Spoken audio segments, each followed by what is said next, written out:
ఇదైతే పిగ్మెంటేషన్ కి colour improvement కండి. బాగా పిగ్మెంటేషన్ ఉన్న వాళ్ళకైతే గనక ఇది యూస్ చేయాలి. కలర్ ఇంప్రూవ్మెంట్ కి, పిగ్మెంటేషన్ కి. ఓకేనా, డైలీ నైట్ టైం ఫేస్ కి అప్లై చేసుకుని పడుకోవాలి. ఇది అప్లై చేసుకునే ముందు సోప్స్ అండి, ఈ 2 సోప్స్, ఈ రెండిట్లో ఏదైనా తీసుకోవచ్చు. దీంతో ఫేస్ అంతా వాష్ చేసుకోవాలి. ఫేస్ బాడీకి కూడా యూస్ చేయొచ్చు అనమాట.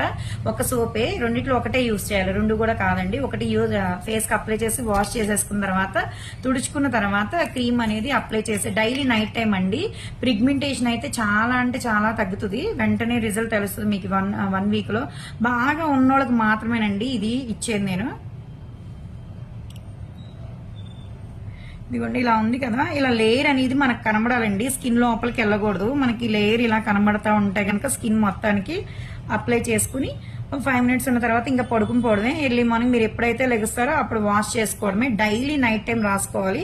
జెంట్స్, లేడీస్, పిల్లలు ఎవరైనా యూస్ చేయొచ్చండి. కలర్ ఇంప్రూవ్మెంట్ కి, పిగ్మెంటేషన్ బాగా ఉన్నోళ్ళకి కళ్ళ కింద, కనురెప్పల మీద కూడా పెట్టుకోవచ్చు. ఇంకా మీరు ఎప్పుడైతే లెగుస్తారో అప్పుడు ఫేస్ వాష్ చేసుకోవడమే అనమాట.